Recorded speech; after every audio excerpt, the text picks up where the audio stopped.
L'histoire que vous allez entendre maintenant est basée sur des faits réels. Les noms des personnages ont été modifiés pour préserver leur identité. Dans l'histoire d'aujourd'hui, une garçonne a donné son déjeuner à un homme sans abri. Il a laissé un billet, et quand elle l'a lu, elle n'a pas pu s'arrêter de pleurer. Prenez un moment pour réfléchir à la leçon que cette histoire va vous offrir et, si vous êtes capable de comprendre, commentez ci-dessous afin que plus de personnes comprennent, et partagez-la avec ceux que vous aimez. Merci et bonne histoire. Dans le cœur battant de Marseille, niché entre les ruelles étroites et pavées du Vieux-Port, se dressait le Café de l'Aube. Ce n'était pas un simple bistrot, mais un havre de paix où l'arôme envoûtant du café fraîchement moulu se mêlait à la chaleur humaine. Derrière le comptoir en zinc patiné par les années, Élodie Verlaine régnait en maîtresse incontestée. Ses yeux d'un bleu profond et son sourire radieux étaient aussi légendaires que les croissants dorés qu'elle servait chaque matin.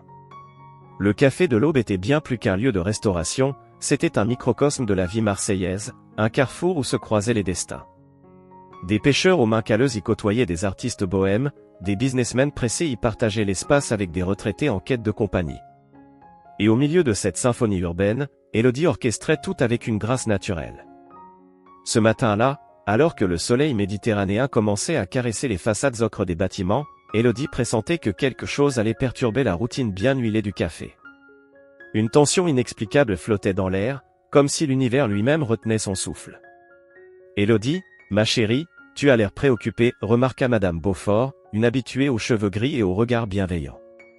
Élodie secoua la tête, tentant de dissiper ce sentiment étrange. « Ce n'est rien, Madame Beaufort. Juste une impression. » Soudain, la clochette de la porte tinta, annonçant l'arrivée d'un nouveau client. Le temps sembla se figer. Dans l'encadrement se tenait un homme dont la seule présence suffisait à glacer l'atmosphère. Grand, les épaules voûtées par le poids des années, il avait le visage buriné d'un homme qui avait vécu 1000 vies. Ses yeux, d'un gris acier, balayèrent la salle avec une intensité presque palpable. Charles-Henri Dufresne, vétéran de la guerre d'Algérie, venait de faire son entrée dans la vie d'Élodie, et rien ne serait plus jamais pareil.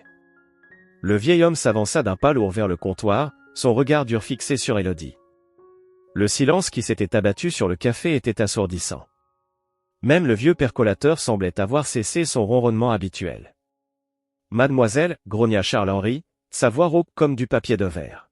« Un café. » Noir comme l'âme d'un politicien. « Et vite. » Élodie, momentanément déstabilisée par la rudesse de l'homme, retrouva rapidement sa contenance. Son sourire, bien que légèrement crispé, ne quitta pas son visage. « Bien sûr, monsieur. Je vous sers ça tout de suite. Installez-vous, je vous l'apporte. » Alors qu'elle s'affairait derrière le comptoir, Élodie pouvait sentir le regard perçant de Charles-Henri dans son dos. Les autres clients, habitués à l'ambiance chaleureuse du Café de l'Aube, échangeaient des regards inquiets. Lorsqu'elle déposa la tasse fumante devant Charles-Henri, celui-ci la scruta avec suspicion avant de prendre une gorgée. Ses sourcils se froncèrent davantage, si c'était possible. « C'est quoi, ça ?» aboya-t-il. « De l'eau de vaisselle ?» Le café tout entier retint son souffle. Jamais personne n'avait osé critiquer le café d'Élodie. C'était un sacrilège, une hérésie dans ce temple de la convivialité marseillaise. Élodie, cependant, ne se laissa pas démonter. Elle plongea son regard dans celui de Charles-Henri, y décelant quelque chose qui échappait aux autres. Derrière la colère et l'amertume, elle vit une solitude abyssale, une douleur si profonde qu'elle en était presque tangible. « Je suis désolée que le café ne soit pas à votre goût, monsieur, dit-elle d'une voix douce mais ferme. Permettez-moi de vous en préparer un autre. Je le ferai personnellement, avec tout le soin dont je suis capable. » Charles-Henri la fixa un long moment, comme s'il cherchait à percer le mystère de cette jeune femme qui refusait de se laisser intimider. Finalement, il hocha imperceptiblement la tête. Élodie se mit à l'œuvre, consciente que tous les yeux étaient rivés sur elle. Elle choisit les grains avec soin, les moulut elle-même, et prépara le café avec une concentration quasi religieuse. Lorsqu'elle déposa la nouvelle tasse devant Charles-Henri, l'arôme qui s'en dégageait était si riche qu'il sembla transformer l'atmosphère du café. Le vieil homme porta la tasse à ses lèvres, hésitant. Le premier goût le fit tressaillir. Ses yeux s'écarquillèrent légèrement, trahissant sa surprise. Il reposa lentement la tasse, son regard croisant celui d'Élodie. « C'est acceptable, marmonna-t-il, mais Élodie vit la lueur d'appréciation dans ses yeux. Ce simple mot, venant de cet homme à l'apparence si dure, résonna comme le plus grand des compliments. Élodie sentit qu'elle venait de franchir une barrière invisible, d'établir un contact, aussi ténu soit-il, avec une âme tourmentée. Alors que Charles-Henri continuait à siroter son café en silence, Élodie réalisa que sa vie venait de prendre un tournant inattendu. Ce client difficile, cet homme marqué par la vie, allait devenir une part importante de son existence, même si elle ne pouvait pas encore imaginer à quel point. Le café de l'Aube avait toujours été un lieu où les destins se croisaient, mais ce jour-là, il était devenu le théâtre d'une rencontre qui allait changer bien des vies. Le rideau venait de se lever sur une histoire où la compassion et la patience d'une jeune femme allaient se heurter à l'amertume d'un vieil homme, dans une danse aussi imprévisible que fascinante. Les jours s'écoulèrent, se transformant en semaines, puis en mois, et les visites de Charles-Henri Dufresne au café de l'Aube devinrent une routine aussi inébranlable que troublante. Chaque matin, à 7h30 précise, la clochette de la porte tintait, annonçant son arrivée comme un glas. Les habitués du café, désormais habitués à sa présence, se raidissaient imperceptiblement, leur conversation s'éteignant comme des bougies soufflées par un vent glacial. Élodie, quant à elle, accueillait chaque nouvelle journée comme un défi, une opportunité de percer la carapace de cet homme qui semblait porter le poids du monde sur ses épaules voûtées. « Bonjour, monsieur Dufresne, disait-elle invariablement, son sourire aussi chaleureux que le soleil de Provence. Le café habituel ? La réponse était toujours la même, un grognement à peine audible qui aurait pu passer pour un oui aux oreilles les plus optimistes. Mais Élodie ne se laissait pas décourager. Elle préparait le café de Charles-Henri avec un soin particulier, y mettant tout son cœur et son savoir-faire. Un matin, alors qu'elle déposait la tasse fumante devant lui, Charles-Henri leva les yeux, son regard d'acier croisant celui d'Élodie. « Pourquoi » demanda-t-il brusquement, sa voix rauque brisant le silence matinal. Élodie, surprise par cette soudaine interaction, hésita un instant. « Pourquoi quoi, monsieur Dufresne ? Pourquoi vous obstinez-vous à être gentille » cracha-t-il le dernier mot comme s'il lui brûlait la langue. Le café tout entier sembla retenir son souffle, tous les yeux rivés sur ce duo improbable. Élodie sentit le poids de leur regard, mais elle ne détourna pas les yeux de Charles-Henri. « Parce que c'est qui je suis, monsieur Dufresne, répondit-elle doucement mais fermement. Et parce que je crois que chacun mérite de la gentillesse, surtout ceux qui semblent en avoir le plus besoin. » Un silence pesant s'abattit sur le café. Charles-Henri fixa Élodie pendant ce qui sembla une éternité, son visage une statue de pierre impossible à déchiffrer. Puis, sans un mot de plus, il se leva brusquement et quitta le café, laissant sa tasse de café intacte et fumante sur le comptoir. Les jours suivants furent tendus. Charles-Henri continuait de venir, mais son comportement était encore plus rude, comme s'il cherchait délibérément à pousser Élodie à bout. Il critiquait tout, la température du café, la disposition des tables, même la façon dont Élodie essuyait le comptoir. « Vous appelez ça propre » gronda-t-il un jour, passant un doigt sur le zinc. « J'ai vu des tranchées plus nettes pendant la guerre. » Élodie serra les dents, mais ne perdit pas son calme. « Je vais le nettoyer à nouveau, monsieur Dufresne. Merci de me l'avoir fait remarquer. » Ses collègues ne comprenaient pas sa patience. Lucie, une jeune serveuse au tempérament de feu, explosa un soir après la fermeture. « Élodie, ça suffit. Tu ne peux pas continuer comme ça.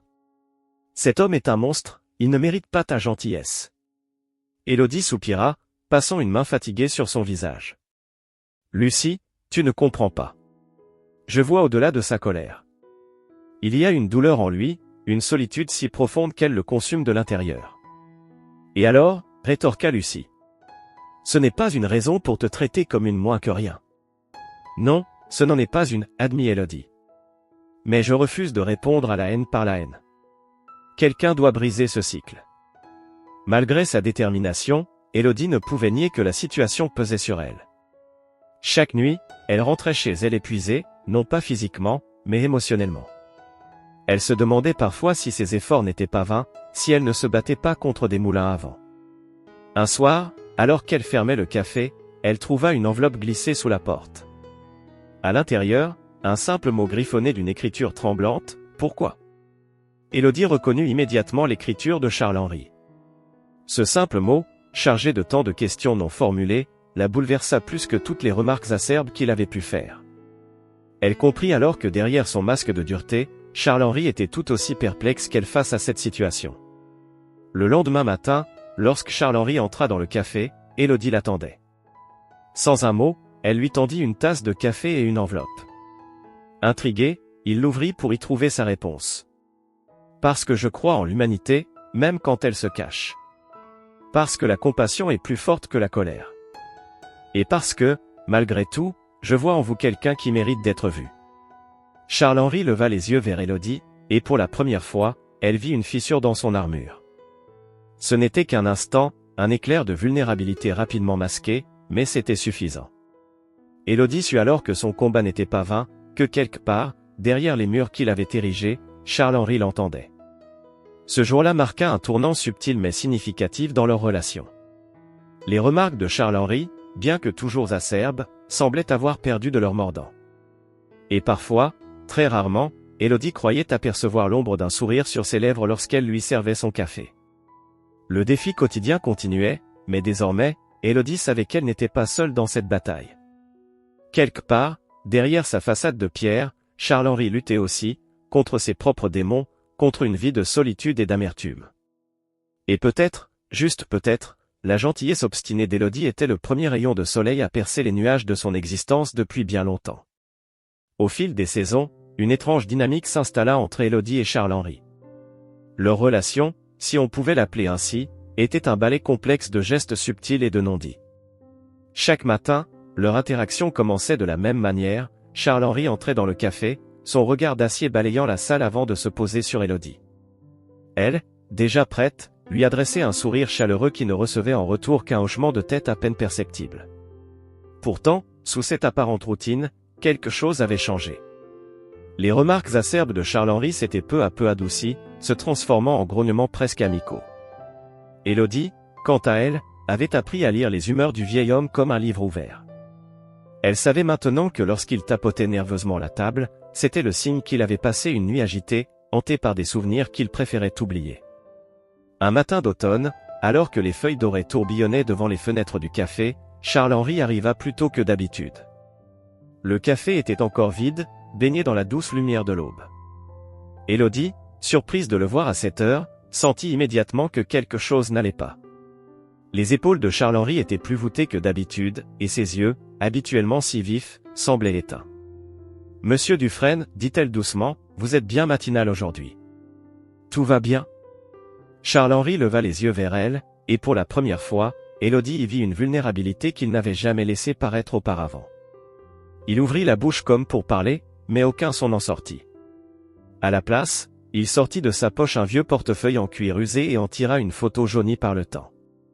Élodie contourna le comptoir et s'approcha lentement, comme on s'approcherait d'un animal blessé.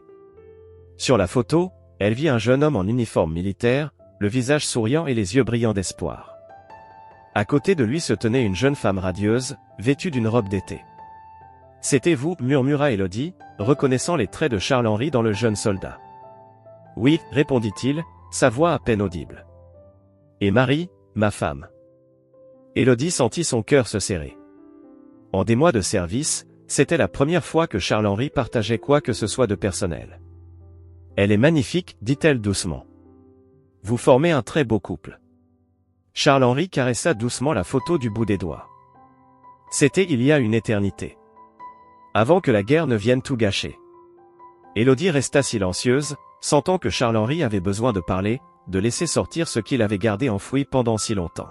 « J'étais différent à l'époque, continua-t-il, ses yeux perdus dans le passé.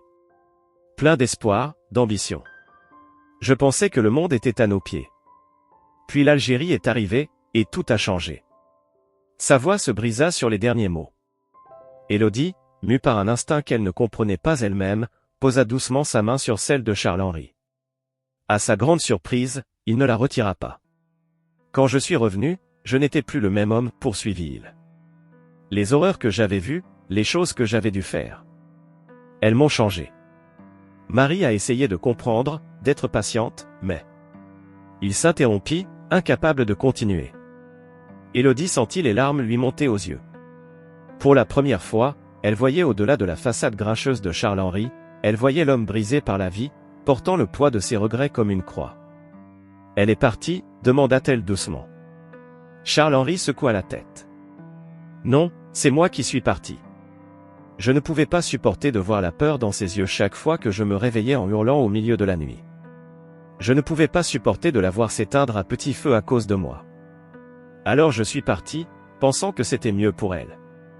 Un silence lourd s'installa dans le café. Élodie ne savait pas quoi dire, quel mot pourrait possiblement apaiser une telle douleur. Alors elle fit la seule chose qui lui semblait juste à ce moment-là, elle serra doucement la main de Charles-Henri dans la sienne. « Vous savez, dit-elle après un moment, il n'est peut-être pas trop tard. » Charles-Henri leva les yeux vers elle, un mélange de surprise et de peur dans le regard. « Que voulez-vous dire ? » Pour renouer, pour essayer de réparer ce qui a été brisé, expliqua Élodie. Le temps a peut-être pansé certaines blessures. Et si Marie vous aimait autant que cette photo le suggère, je suis sûr qu'elle n'a jamais cessé de penser à vous. Charles-Henri resta silencieux pendant un long moment, contemplant la photo avec une intensité qui fit presque mal à Élodie. Je ne sais pas si j'en ai le courage, admit-il finalement, sa voix à peine plus qu'un murmure. Élodie serra à nouveau sa main. Le courage, monsieur Dufresne, c'est ce que vous avez montré chaque jour en venant ici, en affrontant le monde malgré votre douleur. Vous êtes plus fort que vous ne le pensez. Pour la première fois depuis qu'elle le connaissait, Élodie vit l'ombre d'un véritable sourire sur le visage de Charles-Henri. Ce n'était qu'un frémissement, une promesse de quelque chose qui pourrait être, mais c'était un début. À partir de ce jour, quelque chose changea subtilement dans leur relation. Les silences entre eux n'étaient plus chargés de tension, mais de compréhension mutuelle. Parfois, Charles-Henri partageait d'autres bribes de son passé, et Élodie écoutait, offrant sa présence et son soutien silencieux. Cette connexion silencieuse qui s'était établie entre eux était comme un fil invisible, fragile mais résistant. Elle rappelait à Élodie que derrière chaque façade, aussi dure soit-elle, se cache une histoire, une vie marquée par la joie et la douleur. Et pour Charles-Henri, cette connexion était devenue un point d'ancrage, un rappel qu'il n'était peut-être pas trop tard pour guérir, pour espérer à nouveau. L'hiver s'était installé sur Marseille, enveloppant la ville d'un manteau de froid inhabituel. Les rues pavées du Vieux-Port résonnaient du bruit des pas pressés des passants emmitouflés dans leurs manteaux. Au café de l'Aube, Élodie avait ajouté des guirlandes lumineuses aux fenêtres, créant une atmosphère chaleureuse qui contrastait avec la grisaille extérieure. Un matin, alors que l'horloge du café indiquait 7h30, Élodie se surprit à regarder anxieusement la porte. Pour la première fois depuis des mois, Charles-Henri n'était pas là. Elle tenta de se rassurer, se disant qu'il avait peut-être simplement décidé de faire la grasse matinée. Mais au fond d'elle-même, une inquiétude grandissante commençait à prendre racine. Les jours passèrent, et toujours aucun signe de Charles-Henri. L'absence de sa présence familière laissait un vide palpable dans le café. Même les habitués, qui avaient longtemps redouté ses remarques acerbes, semblaient désorientés par son absence. « Élodie, ma chérie, demanda Madame Beaufort un matin, tu as des nouvelles de Monsieur Dufresne? Ça fait bien une semaine qu'on ne l'a pas vu. » Élodie secoua la tête, incapable de masquer son inquiétude. « Non, Madame Beaufort. Je n'ai aucune nouvelle. » La vieille dame posa une main ridée sur celle d'Élodie. « Tu sais, malgré ses manières brusques, je crois qu'il s'était vraiment attaché à cet endroit. À toi, surtout. » Ces mots ne firent qu'accentuer l'angoisse d'Élodie. Elle se mit à interroger discrètement les clients, espérant que quelqu'un aurait aperçu Charles-Henri en ville. Mais personne ne semblait l'avoir vu. Un soir, après la fermeture du café, Élodie prit une décision. Elle ne pouvait plus supporter cette incertitude. Elle avait réussi à obtenir l'adresse de Charles-Henri auprès d'un vieil ami à lui qui fréquentait occasionnellement le café. Le cœur battant, elle se rendit à l'adresse indiquée, un petit appartement dans un quartier modeste de Marseille. Elle frappa à la porte, attendit, puis frappa à nouveau. Seul le silence lui répondit. « Monsieur Dufresne, appela-t-elle. »« Charles-Henri » C'est Élodie, du café de l'Aube. « Est-ce que tout va bien ?»« Toujours rien. » L'inquiétude d'Élodie se transforma en panique. Et si quelque chose de grave était arrivé? Et s'il était tombé malade, incapable d'appeler à l'aide? Elle allait frapper une troisième fois quand la porte de l'appartement voisin s'ouvrit. Une femme d'un certain âge en sortit, l'air intrigué. « Vous cherchez Charles ?» demanda-t-elle. Élodie acquiesça vivement. « Oui, je suis inquiète. Il n'est pas venu au café depuis plus d'une semaine. » La voisine eut l'air surprise. « Oh, vous ne savez pas ?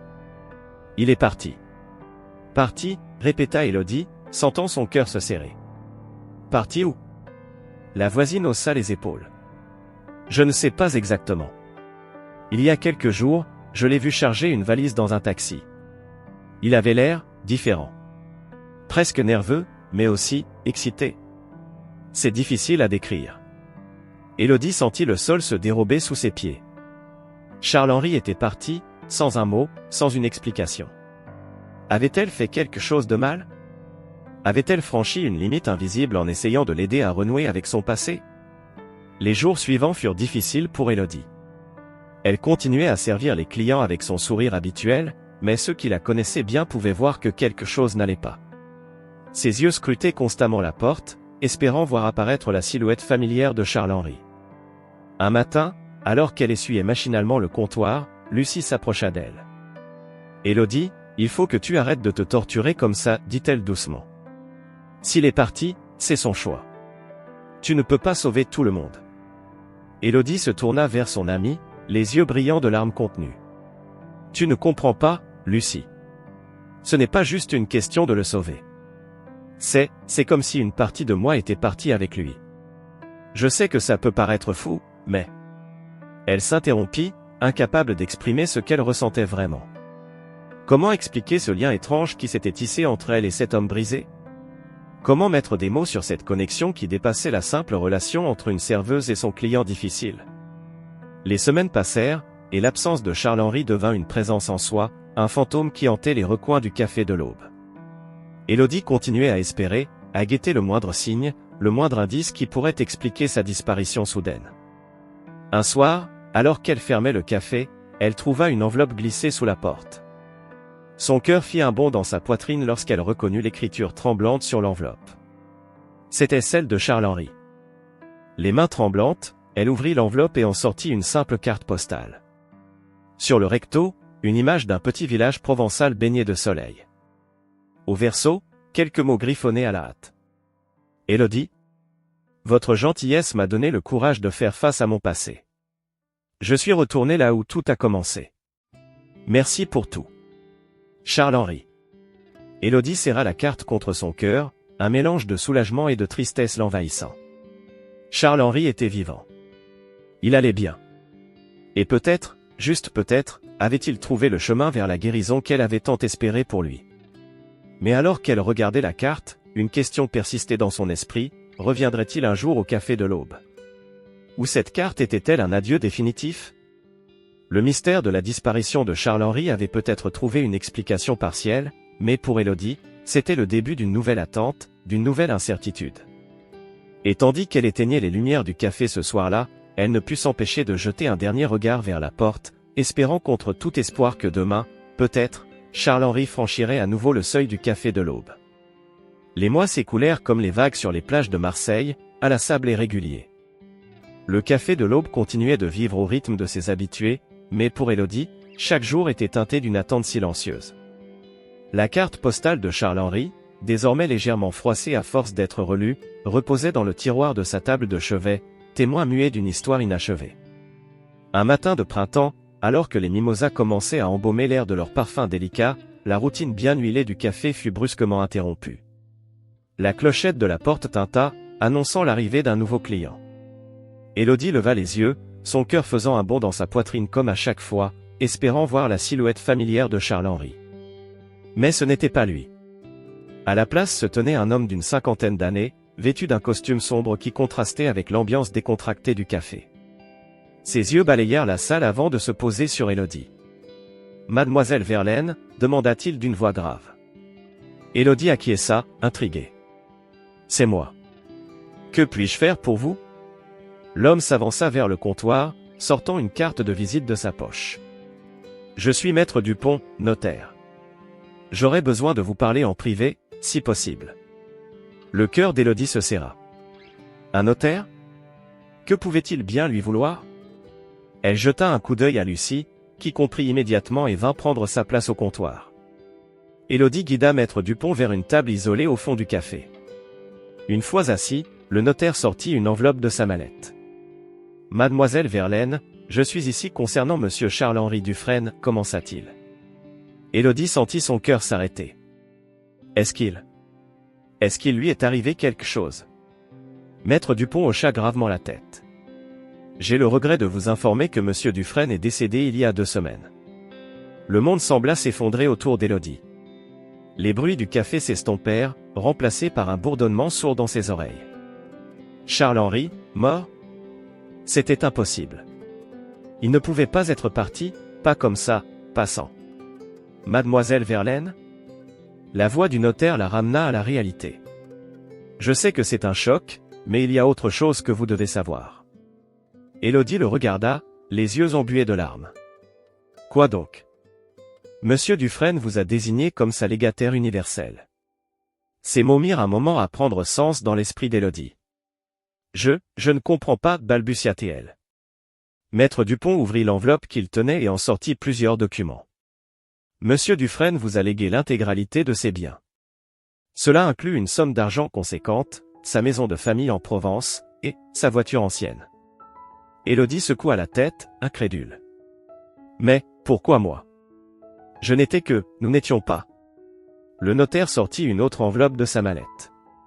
Monsieur Dufresne a laissé ceci pour vous. Peut-être que cela répondra à vos questions. D'une main tremblante, Élodie prit l'enveloppe.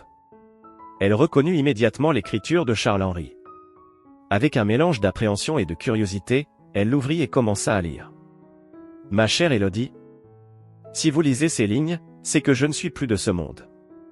Je sais que ma disparition soudaine a dû vous blesser, et je m'en excuse.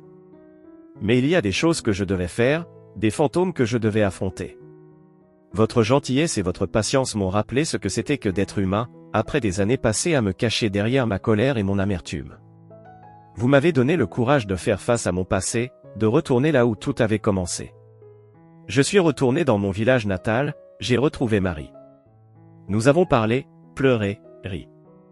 Nous avons partagé des souvenirs et des regrets. Et même si nous ne pouvions pas effacer le passé, nous avons trouvé une forme de paix. Malheureusement, la vie a un sens de l'ironie cruelle. À peine avais-je retrouvé un sens à ma vie que j'ai appris que je n'en avais plus pour longtemps. Un cancer, m'ont dit les médecins. Inopérable. Je ne voulais pas revenir au café, vous infliger le spectacle de mon déclin. Vous méritiez de garder le souvenir de l'homme grognon mais vivant que j'étais, pas celui d'un mourant. Si je vous lègue tout ce que je possède, ce n'est pas par pitié ou par culpabilité.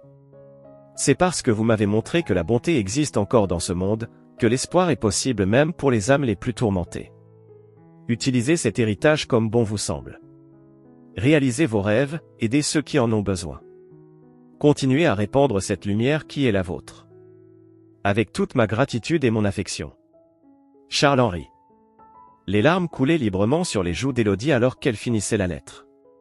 Elle la serra contre son cœur, submergée par un tourbillon d'émotions, chagrin, gratitude, regret, mais aussi une étrange forme de paix.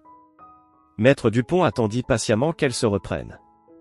Mademoiselle Verlaine, je sais que c'est beaucoup à assimiler. Prenez le temps qu'il vous faut. Quand vous serez prête, nous pourrons discuter des détails pratiques de la succession. Élodie hocha la tête, incapable de parler. Le notaire se leva, lui laissant sa carte. Appelez-moi quand vous vous sentirez prête. Alors qu'il se dirigeait vers la sortie, Élodie l'interpella, Maître Dupont? Il se retourna. Oui. Comment est-il mort? Le notaire eut un sourire triste. Paisiblement, dans son sommeil, m'a-t-on dit. Dans la maison de famille qu'il vous a léguée. Élodie ferma les yeux, laissant cette information l'imprégner. Charles-Henri était parti en paix, réconcilié avec son passé. C'était plus qu'elle n'aurait osé espérer. Quand elle rouvrit les yeux, elle vit que tous les clients du café la regardaient avec inquiétude. Lucie s'approcha, posant une main sur son épaule. « Élodie? Qu'est-ce qui se passe ?» Élodie prit une profonde inspiration, sentant le poids de la lettre dans sa main, le poids de la confiance que Charles-Henri avait placée en elle. « Lucie, dit-elle doucement, je crois que notre vie va changer.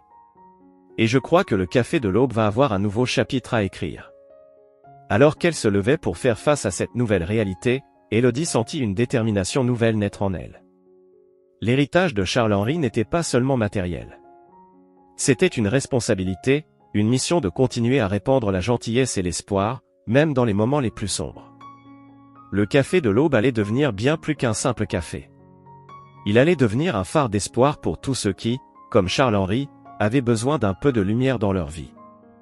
Les semaines qui suivirent la révélation du notaire furent un tourbillon d'émotions et d'activités pour Élodie.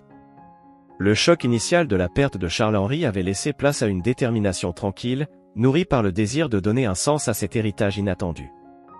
Un matin, alors que le soleil se levait sur Marseille, Élodie rassembla l'équipe du Café de l'Aube pour une réunion exceptionnelle.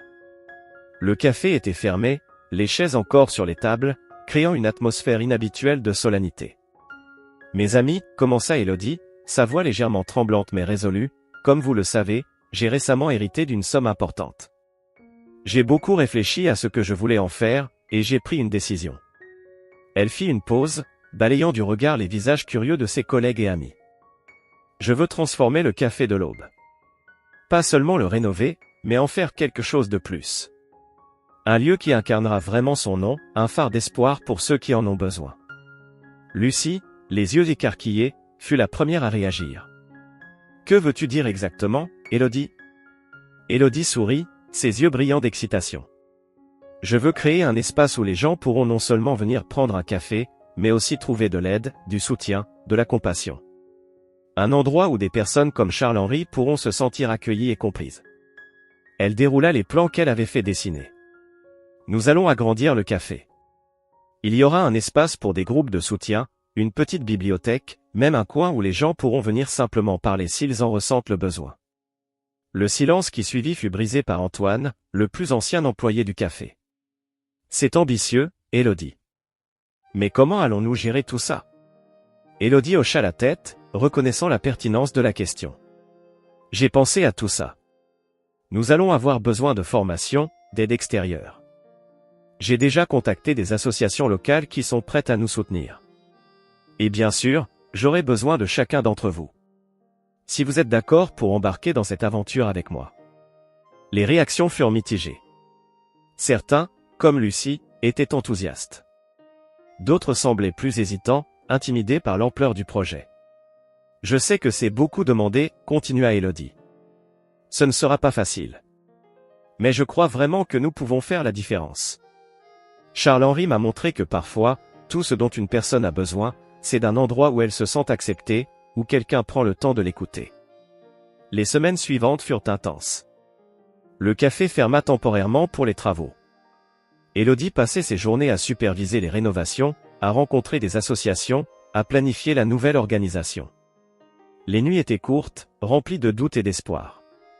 Enfin, après des mois de travail acharné, vint le jour de la réouverture. Élodie se tenait devant les portes du nouveau Café de l'Aube, le cœur battant. L'enseigne avait été rafraîchie, et sous le nom familier, on pouvait lire « Un refuge pour tous ». Lorsqu'elle ouvrit les portes, elle fut surprise de voir une foule rassemblée. Des visages familiers, les habitués du café, mais aussi beaucoup de nouveaux visages, attirés par le buzz qui s'était créé autour du projet. Élodie fit un discours bref mais émouvant, expliquant la vision derrière ce nouveau Café de l'Aube. Elle parla de Charles-Henri sans le nommer, de l'importance de tendre la main à ceux qui souffrent en silence. Les premiers jours furent chaotiques mais exaltants. Le café était plus animé que jamais, rempli non seulement de clients venus pour un café, mais aussi de personnes participant au groupe de soutien, lisant tranquillement dans le coin bibliothèque, ou simplement assises à discuter avec les bénévoles formés pour écouter. Un soir, alors qu'Élodie fermait le café après une journée particulièrement chargée, elle remarqua une silhouette familière qui l'attendait dehors. C'était Madame Beaufort, l'une des plus anciennes clientes du café.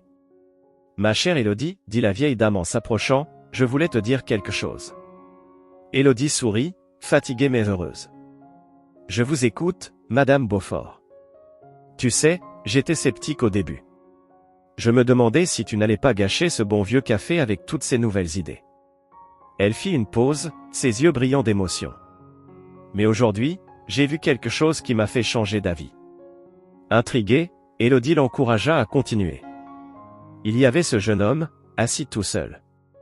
Il avait l'air si perdu, si triste. Ça m'a rappelé Charles-Henri, tu sais. Et puis, j'ai vu l'une de tes nouvelles employées s'approcher de lui parler doucement. Et tu sais quoi? J'ai vu ce jeune homme sourire pour la première fois. Un tout petit sourire, mais c'était là. Madame Beaufort prit les mains d'Élodie dans les siennes. Tu as créé quelque chose de spécial ici, ma chérie. Charles-Henri serait fier. Ces mots touchèrent Élodie au plus profond de son être. Les larmes aux yeux, elle remercia Madame Beaufort et regarda la vieille dame s'éloigner dans la nuit marseillaise. Restée seule, Élodie leva les yeux vers l'enseigne lumineuse du café de l'Aube. Elle pensa à Charles-Henri, à son voyage de l'amertume à la rédemption. Elle pensa à tous ceux qui, comme lui, avaient besoin d'un endroit où se sentir acceptés, compris. Nous y sommes, Charles-Henri, murmura-t-elle dans la nuit. Votre héritage vit. Et nous continuerons à répandre cette lumière, jour après jour. Alors qu'elle tournait la clé dans la serrure, Élodie sentit une paix profonde l'envahir. Le café de l'Aube était plus qu'un simple café maintenant. C'était devenu un phare d'espoir dans la nuit, un testament vivant du pouvoir de la compassion et de la seconde chance. Et tandis qu'elle s'éloignait, Élodie savait que demain serait un nouveau jour, rempli de nouveaux défis, de nouvelles histoires, de nouvelles opportunités de faire une différence. Le voyage ne faisait que commencer, mais grâce à l'héritage inattendu de Charles-Henri, elle était prête à l'affronter, un café et un sourire à la fois.